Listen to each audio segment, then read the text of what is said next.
मजा नहीं आ रहा है। Hello friends, back again with a new video and a topic that is consent.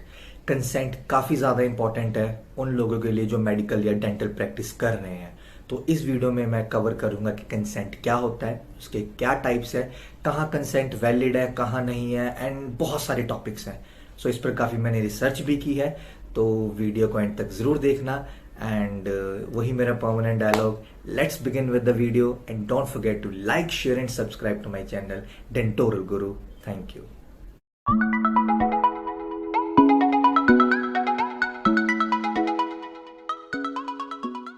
तो व्हाट इज कंसेंट? सो अगर मैं इसे सिंपल लैंग्वेज में बताऊं, consent it is a kind of deal between two people कि एक बंदा दूसरे बंदे को अलाउ कर रहा है या अथॉरिटी दे रहा है कि वो एक पर्टिकुलर काम कर सकता है। That is consent. And consent medical practice में काफी ज्यादा जरूरी है, क्योंकि एक कंसेंट एक डॉक्टर को लीगल केस से प्रिवेंट कर सकता है। और वो कैसे कर सकता है वो मैं आगे बताऊंगा। सो कंसेंट की वैलिडिटी कब मानी जाती है कि एक कंसेंट वैलिड है?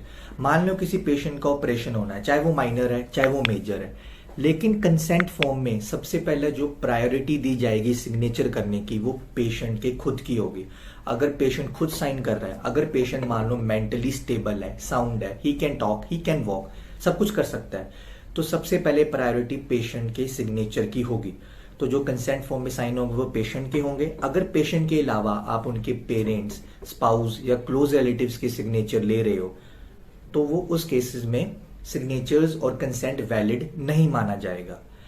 So under section 13 of Indian contract act 1872 के अकॉर्डिंग कोई पेशेंट 18 या 18 साल से ऊपर है तो वो कंसेंट पे साइन के लिए वैलिड होगा। प्रोवाइडेड कंडीशन ये है कि पेशेंट मेंटली स्टेबल कॉन्शियस होना चाहिए। बट अगर पेशेंट अनस्टेबल है, अनकॉन्शियस है, तो उस केस में पेशेंट के पेरेंट्स, रिलेटिव्स, गार्डियन, स्पाउस, ये सब उस कॉन्ट्रैक्ट पर साइन कर सकते हैं और वो वैलिड माने जाएंगे। एंड सेकेंड थिंग, अगर पेशेंट माइनर है, मतलब वो 18 साल से कम है, तो उस केस में भी पेरेंट्स और उसके गार्डियंस के सिग्नेचर वैलिड माने जाएंगे। अगर वो माइनर पेशेंट खुद सिग्नेचर कर रहा है तो उस केस में वो बिल्कुल भी वैलिड नहीं माने जाएंगे।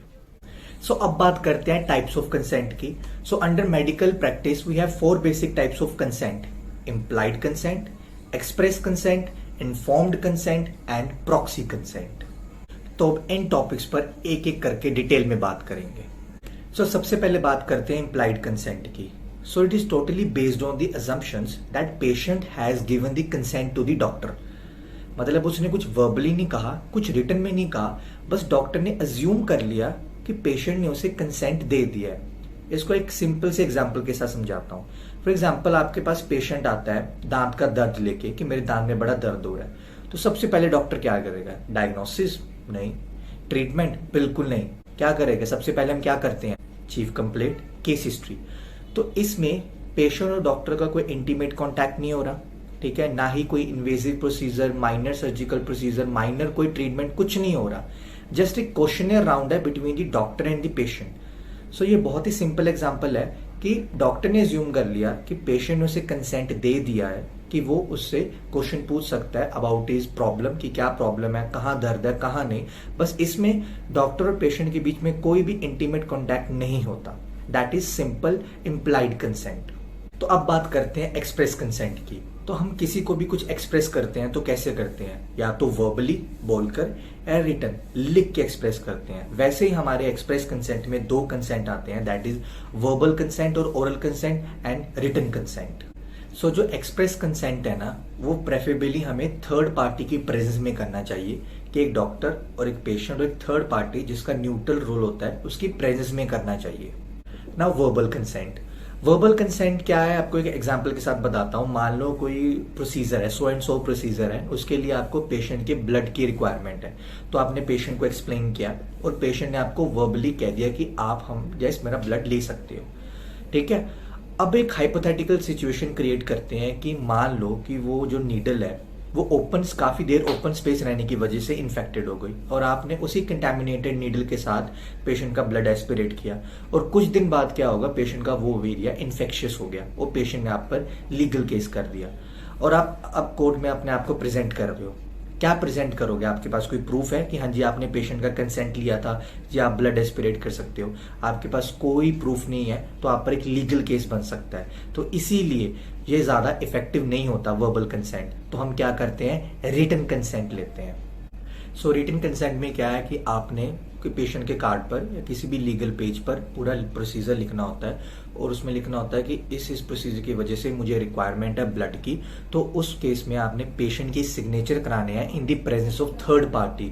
जो थर्ड बंदा उसकी प्रेजेंस में आपने पेशेंट से सिग्नेचर करवाने हैं, ठीक है। तब कुछ भी अगर आपके ऊपर लीगल केस पड़ता है तो आप उससे बच सकते हो। एंड जो रिटन कंसेंट है वो पेशेंट की लैंग्वेज में होना चाहिए कि पेशेंट उसको इजीली अंडरस्टैंड कर सके। नाउ अब बात करते हैं सबसे important consent, that is informed consent. भाई आप चाहे माइनर प्रोसीजर कर रहे हो, मेजर प्रोसीजर कर रहे हो, सर्जिकल प्रोसीजर कर रहे हो, एक सिंपल सा प्रोसीजर कर रहे हो, इन्फॉर्म्ड कंसेंट पर पेशेंट की सिग्नेचर ले लो। ये बहुत ही इंपॉर्टेंट कंसेंट है, ये आपको हर एक मेडिको लीगल केस से प्रिवेंट कर सकता है। बट इन्फॉर्म्ड कंसेंट की एक रिक्वायरमेंट होती है कि आपको हर एक चीज, each and every single detail आपको उसमें मेंशन करनी होती है। मतलब date, patient's name, doctor's name, आप कौन सा प्रोसीजर करने वाले हो, उसकी डायग्नोसिस क्या है, उसके रिस्क फैक्टर कौन सा इन्वॉल्व है उसमें, चांसेस ऑफ सक्सेस क्या है, आउटकम क्या है, प्रोग्नोसिस क्या है, आप कौन सा ट्रीटमेंट फॉलो करने वाले हो, उसका कोई ऑल्टरनेटिव ट्रीटमेंट है या नहीं। यानी ईच एंड एवरी डिटेल उसमें मेंशन होनी चाहिए, बट पेशेंट की लैंग्वेज में। आपने एक लेमैन लैंग्वेज में उसको एक्सप्लेन करना है पूरा। एंड उसमें पेशेंट की सिग्नेचर, एक विटनेस उसके सिग्नेचर और डॉक्टर के सिग्नेचर उस कंसेंट फॉर्म में, ये सब होना चाहिए। तभी वो कंसेंट फॉर्म वैलिड माना जाएगा। सो फॉर एग्जांपल अगर ओरल सर्जरी डिपार्टमेंट में कोई इम्पैक्टेड का केस आता है, ठीक है, तो इन्फॉर्म्ड कंसेंट लेना काफी जरूरी है। एंड इन्फॉर्म्ड कंसेंट में बेसिक्स तो होते ही हैं, जैसे कि डेट क्या है, पेशेंट नेम, डॉक्टर्स नेम वगैरह, वो तो सब लेना जरूरी ही है। बट प्रोसीजर के ड्यूरेशन में या आफ्टर ड्यूरेशन में जो जो कॉम्प्लिकेशंस आ सकती हैं, वो सारी कॉम्प्लिकेशंस है वो इन्फॉर्म्ड कंसेंट में मेंशन होनी चाहिए। जैसे कि जो एडजेसेंट टूथ है, आपका साथ वाला टूथ है, वो कॉम्प्रोमाइज हो सकता है, ठीक है। काफी देर लिप रिट्रैक्शन की वजह से वहां पे इरिटेशन हो सकती है। अगर आपका टूथ आपके जो नीचे जबड़े की नर्व है, that is inferior alveolar nerve, उसके बहुत ही क्लोज अगर पड़ी हुई है, ठीक है, तो वो एरिया सुन हो सकता है आफ्टर प्रोसीजर 6 से 12 महीने के लिए टेम्पररी, या फिर परमानेंटली वो एरिया सुन हो सकता है, ठीक है। ऑपरेशन के बाद या फिर सर्जरी के बाद माइल्ड ब्लीडिंग होने के चांसेस हो सकते हैं। एंड काफी देर ओपन वुंड होने की वजह से, जो एयरबोर्न माइक्रो ऑर्गेनिज्म की वजह से कोई इन्फेक्शन के चांसेस बढ़ सकते हैं। या फिर कोई रूट जो बिल्कुल ही नर्व के पास है, तो डॉक्टर अपनी मर्जी से उस रूट टिप को वहीं पे इंटैक्ट छोड़ सकता है ताकि आगे फर्दर कॉम्प्लिकेशन ना हो। तो चाहे और भी कॉम्प्लिकेशन जो हो सकती हैं, जो डॉक्टर को लगता है कि आ सकती है, वो सारी कॉम्प्लिकेशन है वो इन्फॉर्म्ड कंसेंट में मेंशन्ड होनी चाहिए। सो अब आपके सामने कुछ ऐसे ही मेडिको लीगल केस प्रेजेंट करने जा रहा हूं, ठीक है, जो कंसेंट के बेसिस पर थे। तो सबसे पहले doctor Ramcharan versus Medical Council of India case है। तो एक किडनी रिलेटेड डिसीज का ऑपरेशन होना था एंड जो जो स्टेप सर्जरी में इन्वॉल्व थे वो सारे इन्फॉर्म्ड कंसेंट में मेंशन नहीं थे, जिसकी वजह से ये केस चला था। Second case Samira Kohli versus doctor Prabha. इस केस में क्या था, जो प्रोसीजर इन्फॉर्म्ड कंसेंट में मेंशन था वो तो अच्छे से हुआ, बट डॉक्टर ने एडिशनल सर्जरी भी इन्वॉल्व कर दी उसमें, जो कि कंसेंट में मेंशन नहीं था, जिसकी वजह से वो केस चला था। अगर आप कोई एडिशनल प्रोसीजर विदाउट कंसेंट कर रहे हो, वो तभी वैलिड होगा अगर वो कोई लाइफ थ्रेटनिंग प्रॉब्लम है। अगर वो कोई लाइफ थ्रेटनिंग प्रॉब्लम नहीं है तो आप बिना पेशेंट के कंसेंट के कोई एडिशनल प्रोसीजर नहीं कर सकते। थर्ड थिंग, अगर कोई केस ऐसा है, मान लो प्रोस्टेट कैंसर है, जिसकी वजह से स्टेरिलिटी के चांसेस हो सकते हैं, तो इन केसेस में आपको पेशेंट के और उसके स्पाउस, उसके पार्टनर का कंसेंट में साइन लेने काफी ज्यादा जरूरी है। अगर आप स्पाउस के या पार्टनर के साइन नहीं लोगे तो आप पर मेडिको लीगल केस बन सकता है। नेक्स्ट थिंग, अगर कोई सर्जरी चल रही है एंड सर्जरी के ड्यूरेशन में आप किसी पेशेंट के कंसेंट पर साइन ले रहे हो, तो वो सिग्नेचर वैलिड नहीं माने जाएंगे। ऐसा ही केस हुआ था डॉक्टर जैरेक एंड मिसेस सारा। ये ऐसे केस हुआ था कि उन्होंने सर्जरी के ड्यूरेशन में पेशेंट से कंसेंट लिया एंड उस टाइम पेशेंट एनेस्थीसिया के अंडर होता है, ठीक है, तो वो कंसेंट वैलिड नहीं माना जाता। नेक्स्ट थिंग, अगर आप कोई भी प्रोसीजर कर रहे हो, अगर आप कोई भी रीसर्जरी कर रहे हो, कोई ऐसा प्रोसीजर है जिसकी दोबारा सर्जरी करनी है, तो उस केस में आपको फ्रेश कंसेंट लेना काफी ज्यादा जरूरी है। आप पुराने कंसेंट के साथ प्रोसीजर फॉलो नहीं कर सकते। ऐसे केस हुआ था डॉक्टर शैलेश एंड जयनंद के केस में, ठीक है। उन्होंने सर्जरी की लेकिन पुराने कंसेंट के साथ ही प्रोसीजर शुरू कर दिया एंड उन पर उस बात का मेडिकल लीगल केस पड़ा था। एंड नेक्स्ट थिंग, अगर कोई ब्लड ट्रांसफ्यूजन हो रही है तो उसमें स्पेसिफिक रिटन कंसेंट चाहिए। अनटिल और अनलेस कोई इमरजेंसी केस में ब्लड ट्रांसफ्यूजन हो रही है तो कंसेंट की जरूरत नहीं है। बट अगर इंटेंशनली ब्लड ट्रांसफ्यूजन हो रही है तो उस केस में पेशेंट का स्पेसिफिक रिटन कंसेंट चाहिए, तभी वो लीगल माना जाएगा प्रोसीजर, वरना मेडिकल लीगल केस पड़ सकता है। एंड द लास्ट थिंग, अगर कोई प्रोसीजर है जो पेशेंट रिफ्यूज कर दे, जो पेशेंट मना कर दे कि मैंने नहीं कराना, तभी भी उसमें पेशेंट के सिग्नेचर चाहिए कि पेशेंट ने खुद अपनी मर्जी से वो ट्रीटमेंट नहीं करवाना चाहता। तो उस केस में भी पेशेंट के प्रॉपर सिग्नेचर चाहिए, वरना वो वैलिड नहीं माना जाएगा। ऐसे ही इंडिया में और भी मेडिकल लीगल केसेस हैं जो पेंडिंग हैं या चल रहे हैं या हो चुके हैं। इसीलिए इन्फॉर्म्ड कंसेंट आज की डेट में बहुत ज्यादा जरूरी है कि उस पर हर एक चीज प्रॉपर मेंशन हो कि आप क्या करने वाले हो, उसका क्या आउटकम है, उसके क्या प्रोग्नोसिस है, each and every single detail. And the last type is proxy consent. And मुझे नहीं लगता कि मुझे ये प्रॉक्सी कंसेंट समझाने की या बताने की जरूरत भी होगी, बिकॉज जो भी बंदा कॉलेज गया है उसे पता तो होगा कि प्रॉक्सी का मतलब क्या होता है, क्योंकि इतनी प्रॉक्सी अटेंडेंस लगती है ना, इतनी ज्यादा प्रॉक्सी अटेंडेंस लगती है। चलो फिर भी बता देता हूँ। सो प्रॉक्सी क्या होता है, काइंड ऑफ सब्स्टिट्यूट है कि आपके बदले कोई और वो काम कर रहा है, ठीक है, वो सिग्नेचर कर रहा है, उसको वैलिडिटी दे रहा है। मान लो कोई जैसे माइनर केस होते हैं, माइनर केस में हम पेरेंट्स से या गार्डियन से सिग्नेचर कराते हैं, तो वो हो गया प्रॉक्सी कंसेंट। अगर कोई पेशेंट अनकॉन्शियस है, ठीक है, अनस्टेबल है, वो नहीं कर सकता साइन, तो उस केस में भी स्पाउस, रिलेटिव्स, उसके पेरेंट्स, ठीक है, वो साइन करते हैं कंसेंट फॉर्म में। सो ये सब एग्जांपल है आपके प्रॉक्सी कंसेंट की। तो अब बात करते हैं कि क्या हर केस में, हर सिचुएशन में, हर प्रोसीजर में कंसेंट लेना जरूरी है? तो नहीं, बिल्कुल नहीं। कुछ ऐसे प्रोविजंस हैं जिसमें कंसेंट लेना बिल्कुल भी जरूरी नहीं है।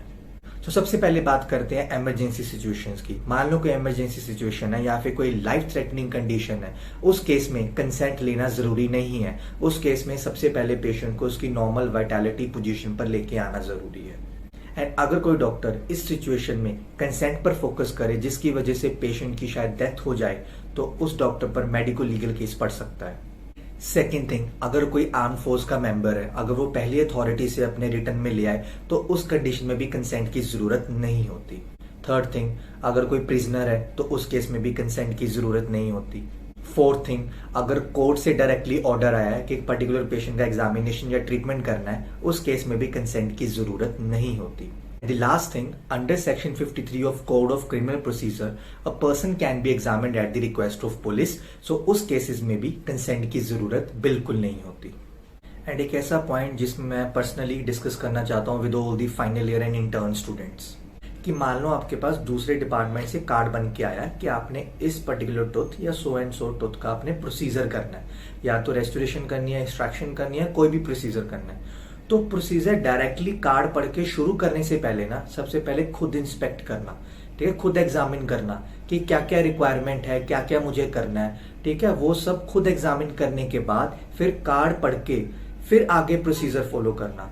ऐसा ना हो कि उस पे 3-1 की एक्सट्रैक्शन मेंशन हो, ठीक है, और लेकिन वहां पर आपने देखा कि 4-1 एक्सट्रैक्ट होने वाला है, 3-1 तो एक्सट्रैक्ट होने की जरूरत ही नहीं है, तो आप क्या करो, 3-1 एक्सट्रैक्ट कर दो। तो अभी तो आप स्टूडेंट हो, अभी तो कुछ नहीं होगा, बट अगर आप ऐसा ही काम अपनी प्राइवेट प्रैक्टिस में करोगे तो आप पर मेडिकल लीगल केस पड़ सकता है। तो इस बात का ध्यान रखना कि कोई भी प्रोसीजर शुरू करने से पहले कार्ड को ना पढ़ के खुद पहले एग्जामिन करना, फिर आगे फर्दर प्रोसीड करना। सो एट द एंड मैं यही कहना चाहूंगा कि कंसेंट लेना बहुत ज्यादा जरूरी है। एक तो यार पेशेंट का जो माइंडसेट है बिल्कुल क्लियर हो जाता है, उसे पता लग जाता है कि कौन सा ट्रीटमेंट होने वाला है, इसका क्या आउटकम होने वाला है, ठीक है, पेशेंट का एक विजन क्लियर होता है। एंड गॉड फॉरबिड अगर आपके ऊपर कोई मेडिकल केस पड़ भी जाता है तो एटलीस्ट आपके पास एक प्रूफ होगा, एक कंसेंट होगा कि मैंने वही प्रोसीजर फॉलो किए हैं जो मैंने कंसेंट में मेंशन किए हैं। तो मेरे कुछ ऐसे व्यूअर्स हैं जो कि अभी मेडिकल कम्युनिटी से बिलोंग नहीं करते होंगे, तो वो तो कहेंगे कि वाह, अपनी कम्युनिटी को तो बचा लिया लॉस बता के, सारी इंफॉर्मेशन देके, बट अगर किसी डॉक्टर की माल प्रैक्टिस की वजह से हमें नुकसान हुआ तो उसके लिए कोई लॉ नहीं है क्या? तो ऐसी बात नहीं है, उसके लिए लॉ बना हुआ है जिसे हम कहते हैं cobra act, that is consumer protection act. But उसके लिए थोड़ी डिटेल में वीडियो बनेगी, वो नेक्स्ट टाइम के लिए रख लेते हैं। सो आज के लिए बस इतना। सो अगर आपको वीडियो अच्छी लगी तो लाइक करना, शेयर करना, and thank you so much for watching this video. Thank you.